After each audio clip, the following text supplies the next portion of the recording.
Welcome back to the Pinkbike podcast. We're here again.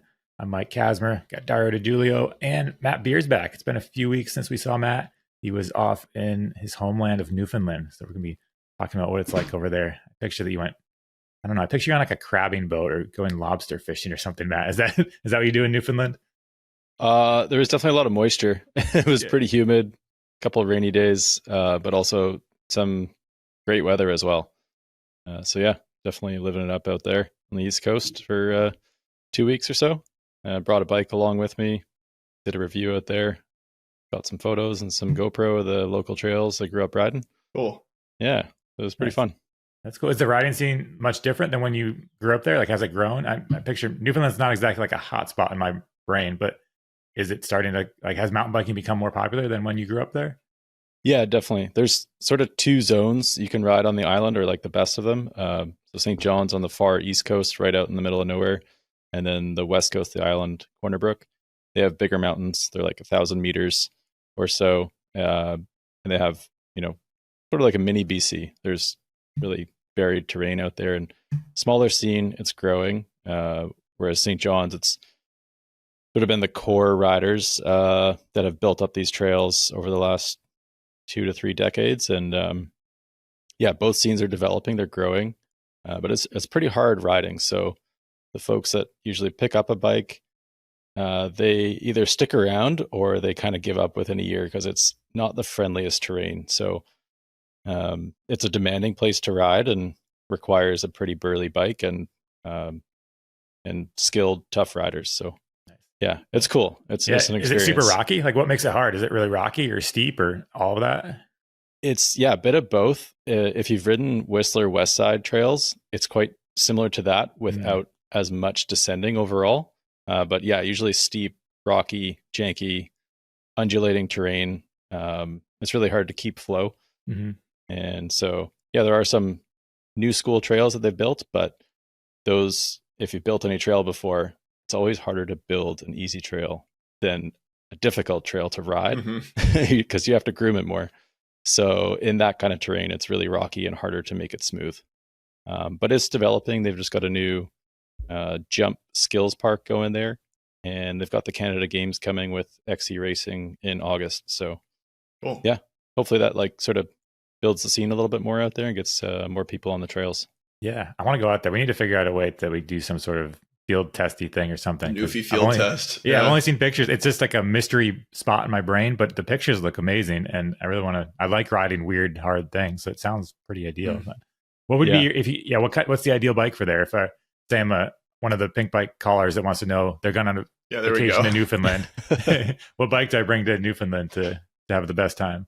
I would say a shorter travel trail bike that can still take some pretty punishing hits. So yeah, you want like grippy tires that are durable, as well as wheels that last.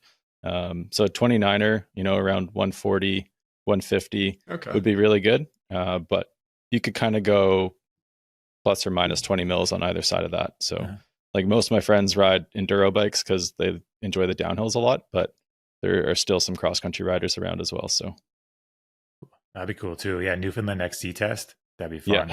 Yeah. We would destroy some parts. Yeah. We do hard country testing. I'd be into that too. Yeah. Nice. Cool. Well, welcome back to this side of Canada. Dario hasn't been on vacation. Dario hasn't been on vacation. I saw you outside at the Tune-Up Festival this weekend in Bellingham. There's a mountain bike festival that had some bands, it had demos, it had like you could take lessons. They had a dunk tank. Yeah. All kinds of things. A little bit of everything. It was cool. I'd not really gone for the first few years of the festival. Kind of avoided the crowds and left town for it, but it's been big enough and fun enough to go to the past couple of years and felt worthwhile. So went this year mostly just to like check out the show and shoot photos and stuff, but did go to a couple of the concerts. Music lineup is mixed, I would say. But yeah, I'm so not into Mumford and Sons Lumineers style bands. Yeah, me either. The stop and holler shit can stop, you can't, but don't do it gets the people going, I guess. I know. If there's some smiley guy playing a clarinet and clapping his hands, I'm just not into it. It's hard to clap while you're playing a clarinet. I know, but he almost was. Like he was doing a jig. I was like, like it made me mad inside, but I know a lot of people enjoyed it, so I can't be a salty music critic while I'm there. And the next band they had Silver Sun Pickups played, which is they were pretty good. Yeah, they it's like a throwback to like kind of sick bass riff, which was like kind of all it took for me to get excited. And then I think I left like halfway through the set, but it was cool. Before the tune-up started, one of my favorite metal bands from Portland called the Spoonbenders came to town, and that was cool. They're worth listening to, but we're not part of the festival. But it was cool. I think this was definitely the biggest year from what I've heard from everyone who's been to all of them and like the organizers. And it seems like it was well received. The logistics are pretty challenging in Bellingham. I think people have like you can pedal 2 trails from anywhere in town, but I don't think people who are demoing 3 different bikes a day want to do that. So shuttling people from the festival to the trails is a whole thing. There is not enough parking anywhere to facilitate that. So despite those hurdles, I think they made a pretty good run of it. And it was cool to see bigger brands start showing up too. So where exactly is it based? Like where is the hub? At the like waterfront park, which is like a kind of gravel lot with some dirt jumps and a beer garden. It's a great spot, like in town. It's like right in the middle of things. Yeah, it's basically downtown Bellingham for people. Downtown Bellingham for people that haven't been here. It's a whole. Yeah. It starts in downtown Bellingham, but then they shuttle riders that want to demo bikes. Right, it's 3 or 4 miles to the trailhead, and then they can ride there. And so it's a lot of logistics. But I thought the same thing. I just went for a little part, just check it out. And typically, I'm not a big festival guy. I'm still not, but it's cool to see so many people show up and get to experience town and having the music and the vendors and that. It's like. Kind of reminds me of the old days of mountain biking. I grew up on the East Coast, and there used to be Pedro's Bike Fest, which is always a thing. Yeah. Or even like the Mount Snow Nationals, when people would kind of camp out, and it makes it more of like it's less about racing. There was racing involved with this festival, but racing is almost kind of a side part where it's all more just about mountain biking, and hanging out, and having a good time, which I like festivals and that they exist. I think that it's a neat way for people that might be intimidated by just doing a race to kind of go and it's like racing adjacent, but in a fun way, I think. Well, there's like tons of skills clinics and stuff for people who don't want to just like go out and race. I think for me, the biggest appeal of a fest like this is doing demos. Like for me, that was like the only reason I ever went to things like Sea Otter or Sedona, was to try as many bikes as possible. So having that opportunity is pretty sweet. Plus, I think like the trail riding here presents a much better testing ground than your average Sea Otter sand track. So much better. It's like a little more valid. I was talking to a guy who's running one of the demos, and we were talking about demoing at Sea Otter, and I remember riding like, I think it was like the first Carbon Firebird at Sea Otter. And I was like, this is not what this bike is for. You're like going on a weird XC loop on a, huge long travel bike. But it's cool to have a good place to test bikes for people who are interested, and it's an awesome thing to do if you're like in the market to buy something new. So exactly. And I feel like this year's kind of nice because there's a gap between, in years past there's been pretty tight turnaround between Tune-Up Fest and then Crankworks, and that can make it feel like a social overload where there's just so many things happening. But now there's this, and we got about a month, and then Crankworks, and Crankworks is a bike festival too. It's a lot less low key, I would say, but the concept is kind of the same. Get people out to check out different events and and they do demos there too. I think fewer at this point, but it's an even better place to test bikes because you can go do like 2 laps of fits and got a pretty good feel for things. But I think it's cool. I hope that more of these sorts of things start popping up around the country.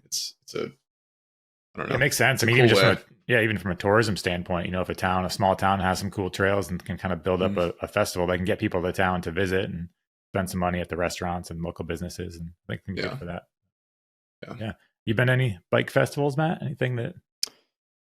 I went to Sedona Bike Fest a couple of years ago. Oh, yeah. I was going to ask if it was similar to that, and I imagine so. I'd say like that plus music, basically. Yeah. They did have a pretty cool amphitheater and some bands. I don't know if it was actually tied into the festival per se, but the Sedona thing was really cool. Great riding. Yeah, similar vibe. I think just people bouncing around, checking out new stuff, doing some demos, having a good time on bikes. Yeah. similar. And like the bummer with Sedona in years past is they keep getting hit with snow. That's tricky to time the desert in March was when they have it. So if it works out, it can be the most perfect riding conditions ever. And then this year, I think they got a little bit of snow one of the days, but it is cool because, like you said, you can just demo bike super easily. The trails are right there. Yeah. Weather was great for the Bellingham one, which it usually is, although it gets pretty hot this time of year here and kind of dusty. But it was toasty. This year they lucked out with trail conditions. Have been perfect for all participants. So that's pretty good. That's cool. Yeah. I'm trying to think. I've been to like Riva Bike Festival too. That's over in oh, really? Cool. Over there. That one's a lot of Germans go there. I think it's almost, they treat it as a kind of their bike vacation, but they do the same thing that people do around here. Like, I want to go to this bike festival, ride bikes, demo things, eat really good pizza. Yeah, there's another one in France too, right? There's a pretty big one. I forget the name. There's also that bike connection in Massa Marittima in Italy. But that's not for regular people, isn't it? That's like a press thing. I think that's just a press thing. Yeah, that's more. That's kind of like almost like a mini bike festival for bike journalists, but similar concept. Okay. For some reason, I thought that was like a open to the public thing. No, it's kind of just almost like to let you all in on our exclusive club. You can't be part of. Is it Rock Dessert? It's a pretty big Rock Dessert. Rock Dessert. Yeah, Rock Dessert. Rock Dessert. Yeah, that's another big one. Is it dessert or desert? How many S's? No, it's a D apostrophe A Z. You are? Yeah. I think there's some racing around that one too. But okay. Yeah. Cool. The Riva one was beautiful. Probably one of the most scenic places I've ever been. Like Riva del Garda in Italy. It's insane. It's on this lake. The riding, or what we rode, was not amazing, but the whole scene and like the food and everything was pretty cool. So I could see visiting that as a place. I mean, in a way, the World Cups are even like little bike fests. Like, I noticed last year going to them that people would, like locals or people visiting to watch the race, would like go booth to booth and ask for swag and stuff. And it's just some poor mechanic who's like, I'm just trying to stay alive here, man. And he's like, here's, I don't know, like some used grips or whatever. But there's definitely an element of like, you want to see, what people have. I guess that's kind of the appeal on the tech side, but maybe not the most perfect outlet. Yeah. Because I mean, that's the thing with World Cups. The booths are pretty approachable. You do get a mix of almost like the pits for the teams, and then sometimes companies will have separate booths, like Mount St. Anne last year. But I'd say it's different. It's definitely not a full-on bike festival because people are trying to just focus on racing. But yeah, you do get, there's an element of a festival vibe because there's people with signs and noisemakers and partying and stuff. I like it. It's good. Summertime, everybody should be out having a good time. So I'm glad there's festivals that exist. And I think especially the ones that can combine everything, having the music and some racing and some demos and all that stuff can make a really fun experience for everybody. Yeah, for all abilities too. Sweet. Yeah. All right. Well, festivals, we got that checked. Festival talk, check. Other things in the news. I guess we're kind of talking about Newfoundland field test, which isn't actually happening this year, but I'm going to just keep that. I'm just throwing that out to the universe. But we did a poll where we asked people. It is very far east of Whistler and Bellingham. True. Yeah, we did a poll where we asked people where we should do our next field test, and we put the options as Bellingham, Whistler, or somewhere east. Might be some foreshadowing of where we could potentially be going this fall. But it was interesting to see that, good chunk of respondents want us to go east of Whistler or Bellingham, which makes total sense to me because, I get people want us to go different places than our backyards, and I'm all for it. So, I mean, the Quebec one we did a couple of years ago, that on XC and trailish bikes. Yeah, that was pretty sweet. Like we got into some cool terrain, checked out a bunch of different trails, chatted with some locals, the trail builders. I'm down for it. Yeah, it's always more logistics to work out and opens up, the possibility for unforeseen circumstances to arise. That one had COVID involved, and maybe a filmer getting locked in a basement for a month while he got over COVID, but that's a different story. Hopefully we have none of that for this next round. There's always something.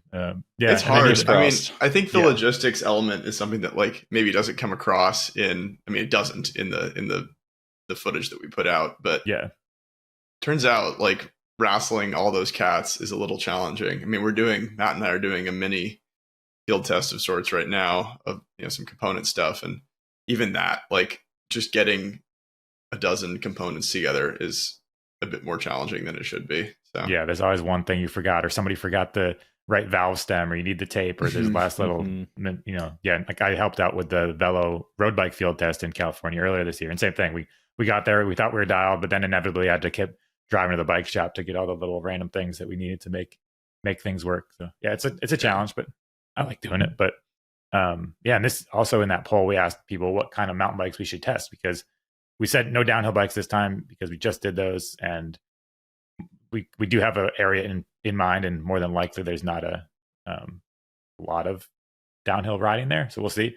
But there was downhill bikes weren't an option, but the overwhelming majority that people want us to test was the all mountain aggressive trail bikes, which is that 140 to 160 mil category, which we've done that a few times. It's always, that's kind of the bike that a lot of us ride, so not surprising that would end up there. And then trail bikes came in. Trail bikes are currently sitting in second, and trail bikes we called as 120 to 140 mil travel, followed by enduro bikes, 160 to 170 mils of travel, and then cross country bikes. So kind of expected results, but it's cool to see that what people are interested in. It's also an interesting shift. It would have been interesting to do this poll 10, 15 years ago and see what the top, would have been. Would free ride bikes have been the one that everybody wanted us to do? Long travel hardtails. Yeah, exactly. As Pinkbike readers change and bikes get better, you can ride your aggressive trail bike now like we used to ride free ride bikes back in the day. Yeah. Last year's, I think, was like a pretty good representative group of what most people ride, like the 140, 150 bike is pretty universal, but there are tons of interesting bikes out there. It's kind of hard to choose every year. Yeah. We'll make a good crop. And like usual, we'll have the normal bread and butter bikes, and we always try to get in at least one or two kind of, we call them outliers, or just from smaller brands, things you might not normally see. There were some people in the comments wanting us to do a full kind of boutique bike test, but to those people, I hear you, but we're not going to do that because it sounds strange, but nobody would watch that. If you fill up a whole field test with boutique bikes, the numbers are so low because people want to see at least some of the bikes that they might potentially buy. There's a degree of this that like has to be consumer advice. Yeah, like we have to help people out. Like there's not too many people probably cross shopping between a steel gearbox thing. You might be, but that piece of the pie is smaller. So we try to have some bikes in there that you might actually be considering, as well as some ones that you might not have ever seen before. So that first field test I did, it was 2 years ago. The one we did with like the long travel enduro bikes, and we had, I'd say, like what seemed like kind of a large proportion of exotic bikes there. Mm-hmm. And it was really fun and interesting to see like how well some of them did against the more normal population. But I think, it tells the story of like people generally wanted to see more of the stuff they might be buying. So they need some reference points, Yeah. And even for us, it's like, we'll go back to this not generic bike, but very common bike. Mm-hmm. And you're like, okay, right, this does almost everything perfectly. And then this outlier one is really good at some things, and it's got some quirks. So having those reference points is good. We need those. Yeah, good to balance it out. And then, other things we could take away from that. We talked about e-bikes too. We'll probably have an e-bike category. It seemed like some people were worried that we're going to be comparing the e-bikes to regular bikes. We're definitely not doing that. So that would not work so out. much better. It's crazy. Yeah, I don't know if that was, I couldn't tell. Sometimes I can't tell humor on the internet, but maybe it was a joke. Maybe it wasn't. But that would be a separate thing. And we'll decide if we get some full power ones in or the mid power. Looks like opinions are split on that one too. Kind of as the, I think a lot of people don't know which one they want. And I think for us too, we're seeing two different camps arise in the e-bike world. So we'll see what we get for that. It's still early days, but it was interesting to get some reader responses, and we're definitely taking those to heart and try to get a really cool field test going this fall. Yeah. And if you haven't cast your vote, you can still vote, and we'll see those responses. Yeah. Stoked for it. There's a lot of, I don't know, there's always cool bikes to try. So exactly. See what we end up with. So I was and I like doing the one in the fall because it feels like you can kind of get some of the stuff that's just launched, more new bikes and things that kind of be maybe the hot bike of next year. So the timing usually works pretty well. It's a good way to sort of wrap up the season and get some good miles in. Yeah. What else do we have this week? I guess we could talk briefly about Vinny T's giant monster huck. If anyone hasn't seen it, so horrible looking. Yeah. Dude. So Vincent Turpin. Is it Turpin or Turpin? I'm sorry, Vinny. I just know T is yours. Probably. Tupin. Yeah. I just call him Vinny T. But Tupin. That's how you say his last name. He's been around for a long time now. I don't know exactly how old he is. He's always kind of a wouldn't call him an underdog, but he just pops out with these crazy edits. He's always riding, like, I feel like Champree in the snow as fast as possible on his bike. Dude, his local zone, wherever that is in the Alps, is like, it looks so fucking cool. I want to ride there really badly. Yeah, like I can't do half the shit he does, but like, yeah, he's got some really cool trails. And this is insane. Drop. Yeah, so he attempted a drop that was by their measurements, and I believe their measurements, 82 feet down and 100 plus feet out. It doesn't even, it doesn't, I don't get it. And then he crashed, spoiler, he crashes because he landed a little too far and his front tire blew out and he flips over, but then he just gets up. Like, that was the most. He ragdolled at like 60K an hour. And watching it again, I have to think that they chose that spot partially because it's like a good place to crash. Like, maybe, but there's some big rocks to the left of him. But I think he did. That's what I was stressed about. Yeah. At least there's no trees to hit. Yeah. I don't know, because of that, it's kind of hard to gauge the scale of it. Yeah. Because I saw it and I was like, oh, that doesn't, like, he's standing on top. I kind of see what's happening. It's huge, but like it kind of looks like a Rampage size hit. And then you see him, you see the video, and you're like, oh no, he's in the air for a long time. Yeah, he's going 30 feet more than most, like the biggest Rampage hits. The sound of it is what like did it for me. Where you're like, oh, this is like a long period of silence before he hits the ground. Like 3 seconds or something. Yeah. I don't know. There's always, I don't think there's always going to be somebody that wants to go as the biggest ever in mountain biking. You know, that desire is always there, but I'm glad it's not. I saw there was a comment in there that was like, who's the, or maybe it was in my tune-up coverage, but I had a photo in there of Bender's secret weapon, the like super long travel bike he was using to huck the jaw drop. And someone asked like, who's the Josh Bender of our time? And like, maybe Vinny T is this week for trying that. But I think the difference now is it's like everyone's going to be doing it all the time because you have kind of a more decentralized media thing. You know, it allows like some random teenager to be like, yeah, I'm going to try that.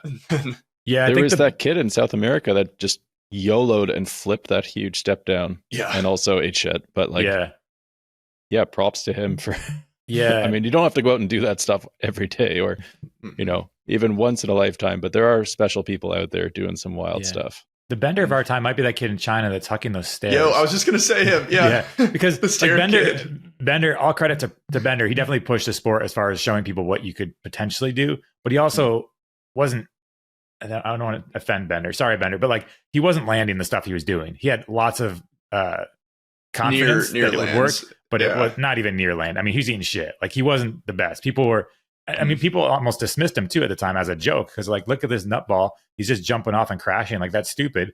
But then people started seeing the potential. Like, oh, look, he's landing it. Like, it's doing. And then Rampage happened. It's like there's a lot that happened at the time, but Bender wasn't.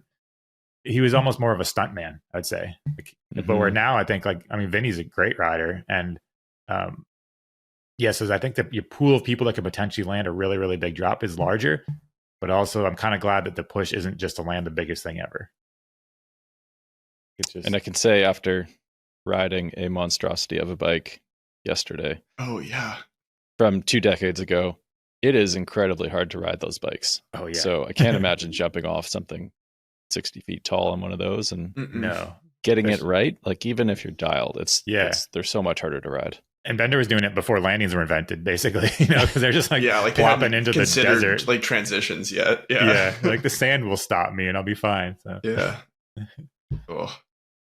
Even Braga hitting the jaw dropper, you know, he landed it, but like the forces that go through your body, it's just gross looking. Dude, it's gnarly. Is there talk of like where he's going to end up with GT being gone? I haven't seen anything. Yeah, it's worth. I've been like curious for a while, but it seems like he's just like ripping the bikes that he has, which mad props for that. I think that's cool. Yeah. But I would assume like every brand that makes a bike that they're confident in would want to have him. But I think the question of like, will it survive him is a real one. Yeah, he might not your ideal. You don't want him to be doing like public prototype testing of your latest carbon wonder bike thing. You're making like good, strong aluminum bikes. Yeah. Yeah. I mean, his Fury, I remember seeing it at Sea Otter last year. It was like half hardware store bolts because he was like, yeah, I don't think the stock hardware is going to work for this. So. Yeah, just he's got to bend other shit too, like cranks, bars. For sure.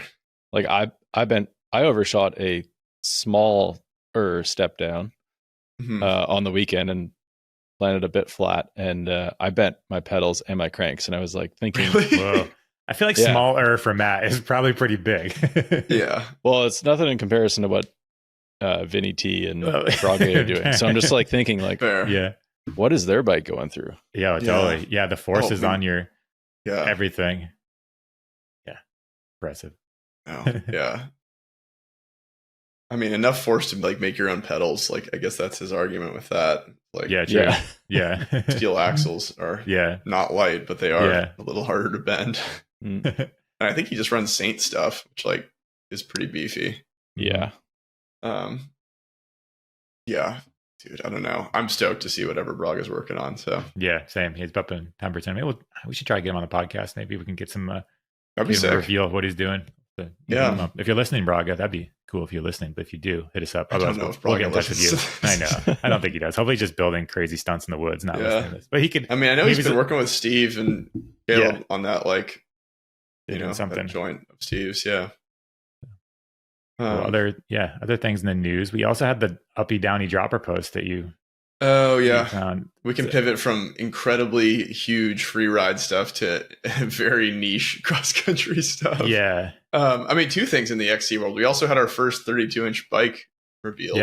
Yeah. I don't think we talked about that last week, but no, because it happened over the weekend. Yeah, we hinted, we teased it. We knew that it might be revealed, and now we finally seen it in real life. Yeah, pictures of it. So BMC had a very prototype, kind of interesting bodged version of a 32-inch full suspension, and honestly, like the most interesting thing to me was like how they were trying to compensate for fit on that, like to get even sort of normal saddle to bar drop for the rider by building this like machined armature onto the head tube that allowed them to drop the bars a bit more than you'd expect.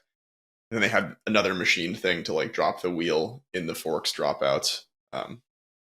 Pretty cool. I think like even just from a trying stuff perspective, it's pretty interesting. It does seem like a lot of brands are pursuing this, so we'll see how that scales, but kudos to BMC on like making it happen quickly. Yeah, I think, and they didn't race it; they just use it in practice because they don't have. It had non-sponsor correct parts on it just because they don't exist yet. So that's probably the reason they didn't race it. I don't think that RockShox wouldn't want someone riding a bike with another brand's fork and potentially doing well in a race. I think there's some of that going on. Yeah. So I think once all the parts are in place, you see somebody race. Do they have that prototype rule? I guess that's the same for XC. It's like all UCI. It's still kind of a gray zone. Yeah, I feel like the mountain bike rules don't get enforced as hard. But yeah, there is a rule for road that something, if it's a prototype, it has to be for sale to the public at some point. But I feel like mountain biking, that's not really enforced. I mean, certainly not downhill. Like, yeah, definitely not downhill. I don't think you can't buy a demo. Or they just keep making prototypes, so it's just this perpetual cycle of a new prototype, new prototype. Yeah, just somehow they get around it.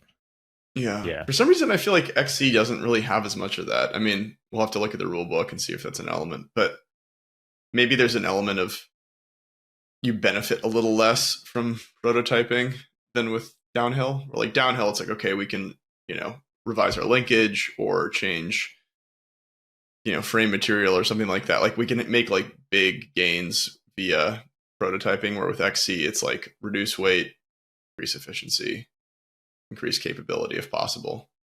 Mm-hmm.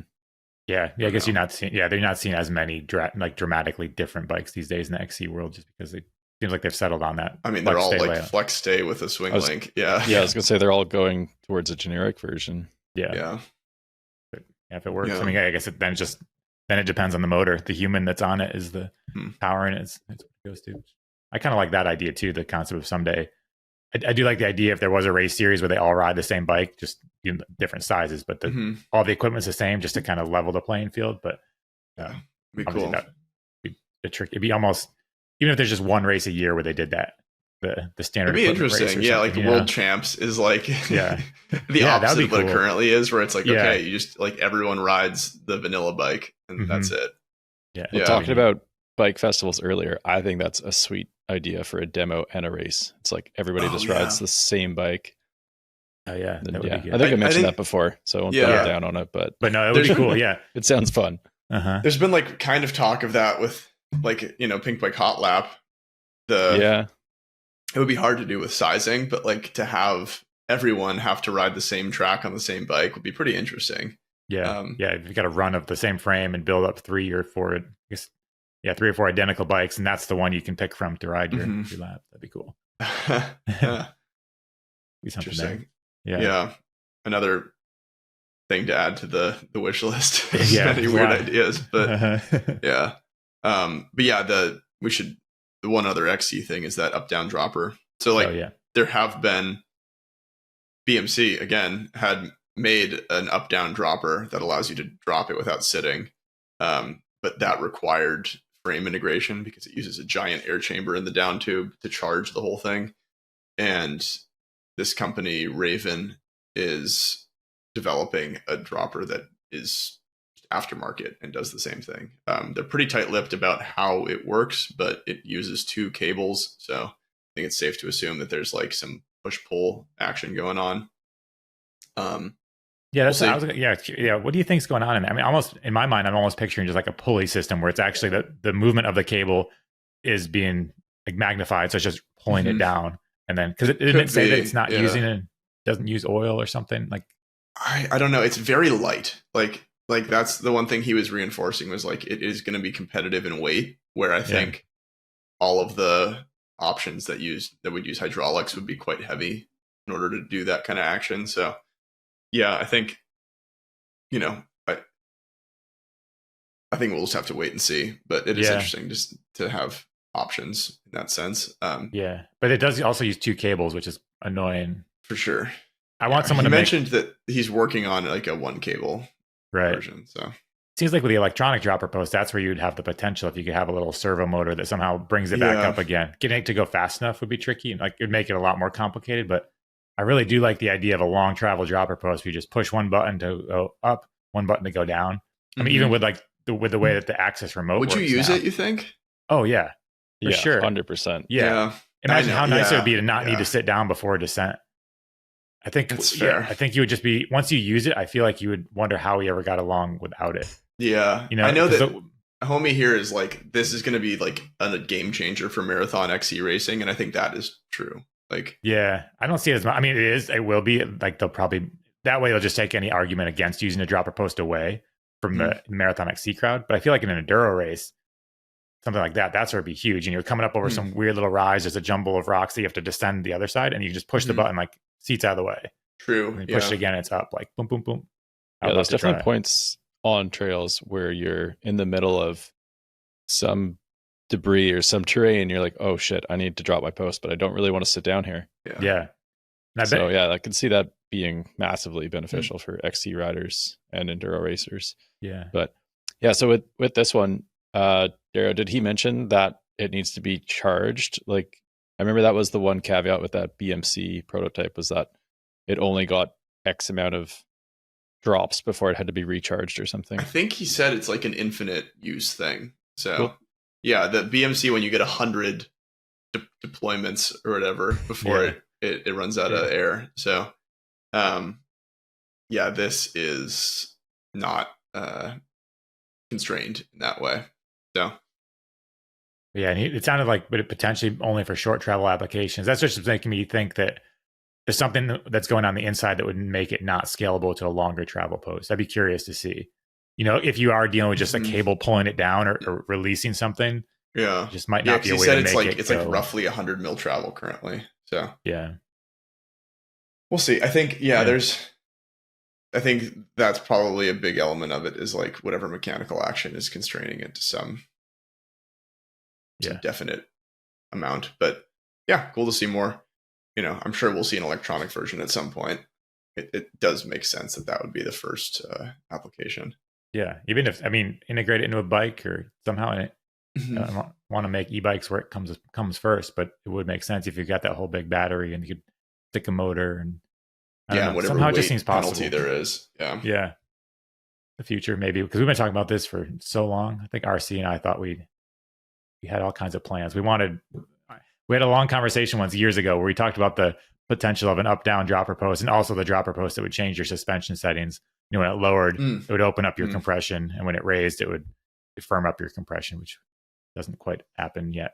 We had ideas. They didn't. Yeah, we'll see.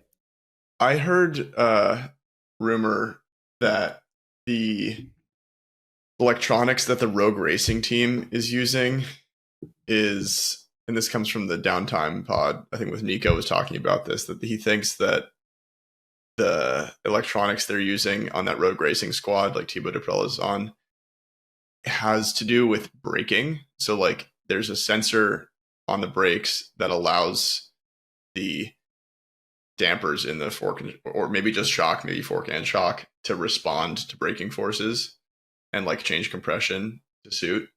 That seems scary. But it could be cool. I mean, like, depending on what the kinematic of your bike is, like if anti-rise is really weird, you could use that to compensate or to like allow for certain things. Because they're riding V10s. They're on V10s, I think, without like O-chain and stuff. Crazy. So like maybe there's marginal gains under braking be made there, but so would you want to increase the compression under braking? Or soften so you get like more wheel movement. I'm not really sure. Yeah, weird. Well, not ridden that bike, I don't have a sense of like what it would benefit from. But yeah, well, that was what Fox and Raceface patented a while ago, but it's more to do with the derailleur and the hub. But it synced into like the live valve stuff. So it was like when the shock would open, it would also decouple the chain by disengaging clutch in the hub. Oh, okay. Or maybe even the clutch in the derailleur as well. So like you basically have a chainless ride when your shock needs to work. Crazy. All kinds of things. Electronics. Yeah, I know. Yeah. Complicated. Yeah. I know. And then you like go back on the bike that has nothing. You're like, this is pretty sick. It's pretty nice. Yeah. Even if I can feel a little bit of feedback through my feet or whatever. Yeah. Mm-hmm. Yeah. It's fun. No, it's cool though. I think like, I don't know, we'll see a lot more of that on World Cup stuff. Like, obviously, so many of the top teams are using crazy aftermarket electronics that none of us can get. So, yeah, it'd be cool to see how that scales. Totally. All right, it's probably time for some reader questions. We have a bunch this week. We'll get through some of them, and one of these days we'll probably have to do a full reader question one because we have so many. But thanks for everybody that's called in. We appreciate it. All right, this first question is from Anonymous. We'll see if they say their real name when I click on the button. Hey guys, this is Evan coming in from the Santa Cruz Mountains. I've got a transition spur that I really love using for climby, pedally rides. But whenever I get back on that bike after riding my Claymore, I can't help but feel like the relatively slack seat angle kind of ruins how like light and agile and pedally it is.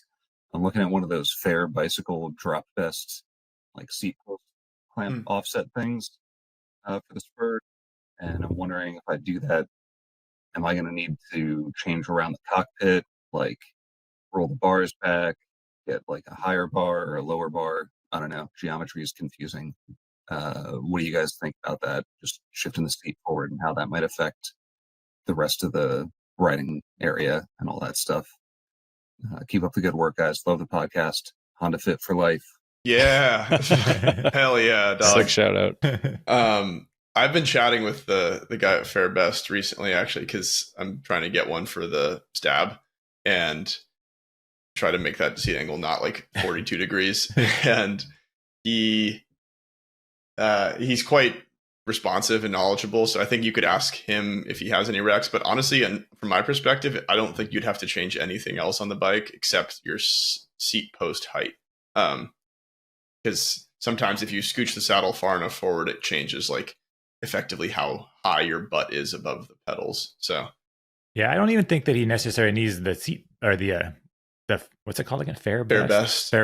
Drop Best by Fair Bicycle. Yeah, I don't actually think he needs that on the spur. I would start by, well, first scoot your seat forward almost all the way if you haven't done that already. And then from there, I would go with some higher rise bars and just see what that feels like. So I had the spur. I ended up running it with 40 mil rise bars, and it was good. I mean, obviously that people think that's strange for a, light trail bike or downcountry bike or whatever you want to call it, but it just helped that cockpit position feel really good. But I guess you could go either way, but I kind of liked how that felt. Just I think I ended up running a 50 mil stem with 40 mil rise bars on that bike, and it really worked well for me. But yeah, you could. But if, like Dario said, if you do just get the seat scooter forward mechanism, you shouldn't have to change too much. You'll just be in a more forward position. Yeah, because they might need to change the seat angle as well, depending on like how much you move it forward. If you slide it forward, you might also have to tilt the nose up. Yeah, slightly. Yeah, but that depends on if you're changing more than one thing at once, or just how comfy you are with the slope of the seat. But yeah, it's not overly slack for that short travel bike. Because we did mention that on a shorter travel bike, even if it looks a little slacker than a longer travel one, when you're sitting on the amount of sag, it doesn't slacken as much as it would on a big enduro. But I understand like his relative sensation being different. I think especially if you spend more time pedaling the big bike, your legs get kind of used to whatever position they're in, and it's surprising like how sensitive people can be to a slight change that way. So totally. I get it. Like definitely worth experimenting with. Yeah, I know Jesse's been playing with one of the drop bests, so we'll see what thoughts on that. I'm glad it exists. It's a cool little thing, but just for me, having had the spur for a while, I found that the higher rise bars were the ticket for me, for my personal like. And I think that helps too when you get the front end a little higher. It kind of starts to match the feel of your enduro bike or your longer travel bikes and kind of get them all similar feeling. Yeah. Or left field answer, you get a ratchet strap, you pop it around the bars and the crown of the fork, and you do the thing that I've seen 2 people now in my life do. No, don't do this. Don't listen to Dario. I'm kidding. But I have seen people strap their fork into compression. Yeah, but this only has 120 mils of travel to deal with. Everything up. No, I think it's it's such a scary concept, but it is something that has been done. Yeah. So good luck. And if you do end up getting that drop best thing, let us know if it helps and what you think. All right. This next question comes from Maidu. Hey guys, how's it going? Cheers from Chile, from way down south. Hope to see you guys down here someday. We got some epic riding. Yeah. Next field Cheers test. also for the podcast. Yeah. Dude, I would love that. You guys do. Listen to all the episodes every time. I have a question for you guys about hardtails. So recently got a Chromag root down hardtail. Always had a kink for aggressive hardtails and the lack of suspension. My question is front forks setup. So there's like 2 schools here. People that use super soft to take the edge off the hardness of the hardtail, or people that use stiff setup to preserve the geometry. And when you're going downhill, especially on steep stuff, not turn your bike into a cyclocross bike. Make it charge downhill as much as a hardtail can charge. So what are your schools of thought? I always ask people that ride hardtails and just get a mixed bunch of responses and kind of lost there. Yeah. What's your school? What school do you go into, Dario? I've had the convenience of having like a full suspension bike and a hardtail that use the same fork. And I think thinking back on settings for those, I've ended up firmer pressure on the hardtail. I think for that preservation of geometry, but there's also an argument to be made for grip on the hardtail, like maybe go softer. The riding I've done in Chile was like pretty marbly and challenging in that way. So like maybe front end grip is something you're optimizing for, but I think for me at least, I ended up opting harder. Yeah, it's a weird one because instantly my knee jerk reaction is to be like, I just set it up the right way. but that's not really, I don't think, yeah. I don't think going too soft I definitely wouldn't be in the too soft. I'd be more likely to go firmer. Depends how much travel you have. If he's actually running like a really long travel hardtail, like a 160 mil fork or something, then I'd probably go air on the firmer side and just try to get it to feel nice off the top, maybe a little less compression. So it just can be less low speed compression. So you can get that small bump. And then the bigger hits, you're not just going to the bottom of the travel. So I think there'll be some experimentation. You might even end up playing with some volume spacers just so you don't bottom out on the bigger hits. But the one thing I have done kind of weird is like over fork by like 20 mil and run more sag than you'd like tend to run on it. And it's kind of like, say like a 170 fork becomes a 150 fork with enough sag. It then also isn't as supportive, but like depending on what you're looking for out of the feel of it, it can be kind of nice. Yeah, it'll definitely take some experimentation. I'd avoid going too firm. Like if you're running the old school Aaron Gwynn setup, you're just going to have, you'll be on a fully rigid bike at that point and not ideal. And then don't forget about tire pressure in tires in general, whether you run an insert or maybe a little bit wider tire than you would on a regular bike, not regular, but a full suspension bike. That's going to make a big difference too with how comfortable that is. Yeah, that's where my head was at, was the grip. You guys both kind of touched on that. Depends what trails you're riding and what you're trying to optimize there. You're looking for more support on steeper stuff or grip on looser terrain. So, that's the beauty about forks these days, is that you can play with the pressure pretty quickly and even the progression. So pretty easy to make those changes based on where you're riding that day. Yeah, and it's cool because you don't have to mess around with the shock. You can just mess with one thing on your ride, and it's a lot easier. I feel like one thing to focus on. And you'll instantly know if you like it or not too. You kind of find that same, like we say for most things, one section of trail and repeat it over and over until it feels good to you, and you'll be set. Cool. Yeah. Well, enjoy Chile. That sounds. I like. I have been down there a couple times, and I love it. So we need to find a way to get back there also. Yeah. All right. Let's see what we have next. I think it's from Dan.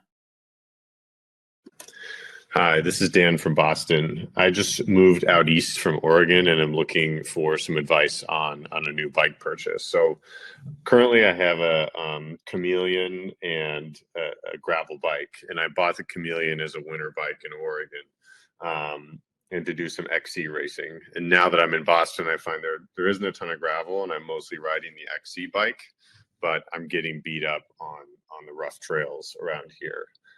And so I'm hoping to get a full squish XC bike. To do that, I was going to sell both bikes and get something like the Chisel.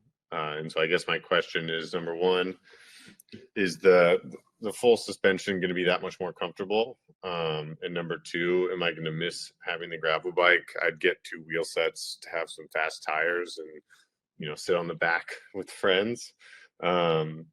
And then the other question is, I'm 6'5", 220.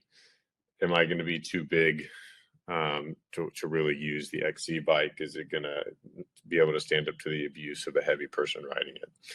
Thanks for your thoughts. Drops in the tricky bit in the end. First I was like, I got this, and then like, I'm 6'5". Oh, okay. Well, we have a friend who's 6'5" who rides an S5 Evo. Mm-hmm. Yeah, no, I think I don't think sizing. You're not too big to ride an XC bike, but you'll definitely have to just keep in mind what you're doing on it and potentially have components that might be a little burlier than, like, I wouldn't recommend 1100 gram wheel set for you. Right. If you're but Mike, you've got that Chisel. I have the Chisel. Yeah, it's a good bike. I like it. Eventually I'll do a staff ride type of thing. I keep getting messages asking me about it. It's kind of just turned into the bike that I use to test XC components. It's fun. At times I almost wish it had a little more travel, even though and I don't want it to be like sacrilegious. I know it's an XC bike, but it only has 110 mils of rear travel. And I feel like a 120 mil would just be like that little bit extra to take the edge off. And it would work for him. Like, it's aluminum frame. It's definitely held up plenty of hard riding. And you can kind of build it up if you wanted to. It can accept up to a 130 mil fork. So if you're riding some chunkier stuff in the Boston East Coast, you could always put a 130 fork on it with the 110, and it still rides well like that.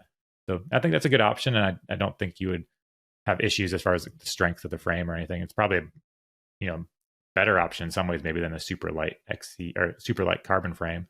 What about something like that Tempo? Yeah, Tempo could be fun too. Yeah, the Commensal Tempo. Although he's trying to double duty to do a gravel bike. So then I feel like that's going to end up pretty heavy territory for XC. That'd be like a 30-pound. I think the chisel even the tall boy is too much bike for that double duty. I think the chisel will be fun, and like you said, he's gonna have a lighter wheel set for some gravel rides. That could work.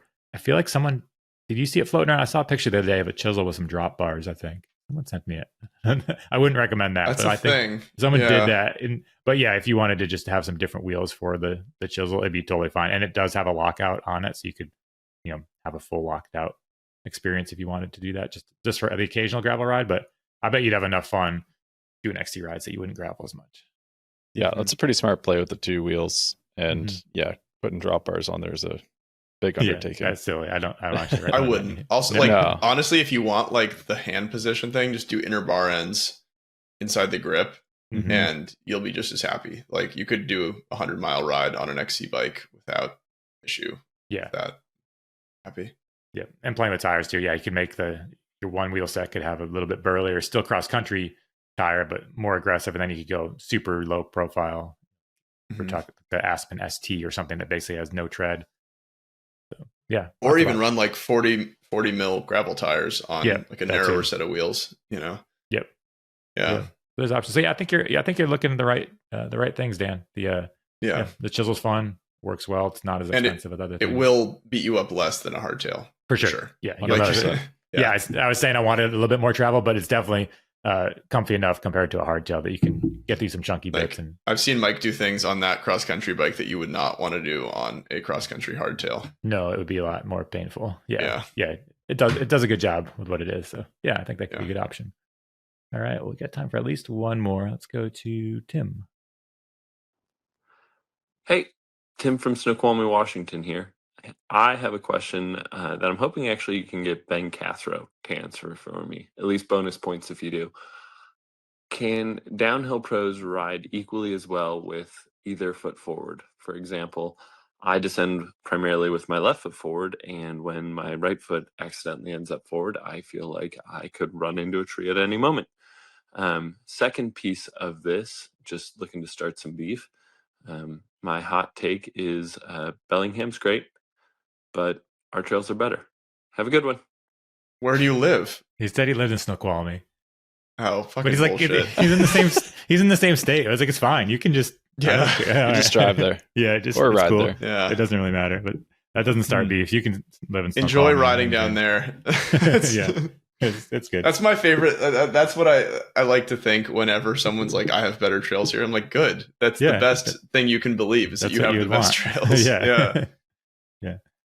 But he did have a real question. What was his question? I think, Matt, you're qualified to answer that. If you want to take on a Scottish accent, I think that would probably satisfy everything. We don't get the bonus points, but we do have a pro downhiller here that has experience. Semi-pro, but you were full pro. I'm giving you pro credit. Okay. I won't take on a Scottish accent, but I do have good real-time experience doing this. I was on a huge group ride. It was actually a bachelor party ride, and we were coming up with all these funny jokes and things to do on the ride. And one of them, I was like, oh, okay, for this lap, the slowest person has to go in front and everybody behind has to ride with their wrong foot forward. That's cool. I like that. And it was like a big, like, sort of downhill race, don't kill each other, but like try and make passes if you can. So everybody at the back was left foot or wrong foot forward. And it is very difficult to ride at the same pace. Like there's no way anyone can do it unless they're totally ambidextrous. But I would say there's a preferred way to ride, and it can be done, but not to the same degree. It'll take some learning.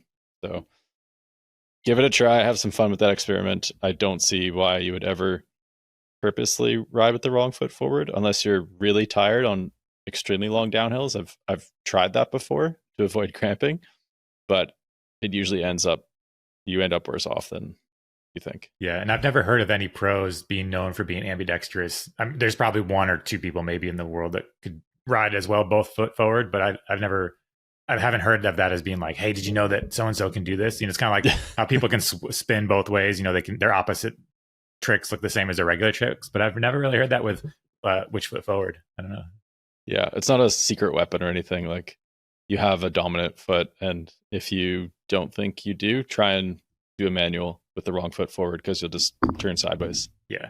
It's a good on the pump track too. If you do a wrong foot forward, it is something I think is useful to practice, just to kind of make your brain. It's like they say you're supposed to brush your teeth with the other hand every once in a while to get some different synapses firing. But I think it's good to do it once in a while on the bike, just to, because it is crazy how hard it feels. Even if you just try to bunny hop going down the trail with the wrong foot forward, it's weird. When you land, it's almost like your knees don't know how to bend anymore. It's super strange, but it's worth experimenting with. It's interesting. I do it a lot when I'm pump tracking, like just switch feet, but I feel like it's easier when you're not avoiding obstacles. Like, I mean, I think maybe the reason he mentioned Cathro is, I remember like in one of his line analysis things, Cathro was mentioning people like doing weird stuff with their feet to avoid rocks. And I think like, yes, there is a level of riding where that's natural to just shift foot here and there, but it's not like they're changing, to like switch. It's not like a skater who's like hitting coping, coming back, switch.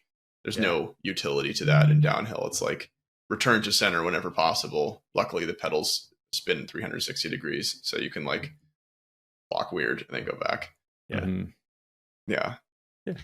Cool. But yeah, that's a good experiment though. And if anyone that's listening to this, if you're truly ambidextrous and regularly switch the way you do it, let us know in the comments. I'd be curious if someone has unlocked that skill, because I don't know if it would benefit you. It would be kind of cool if you could. It'd just be interesting if you could, if it didn't matter, You do see a lot of beginners though. It is interesting with riding with beginner riders. I went out on a little like beginner ride the other day just for people that are getting into the sport and just help them navigate. But watching people figure out level pedals, it's so hard for them to realize that you need to keep your feet level. Like inherently, if you've never ridden off road before, you just drop one foot and then you'd be behind them like, hey, don't forget like level pedals. And then they'd be like, I am.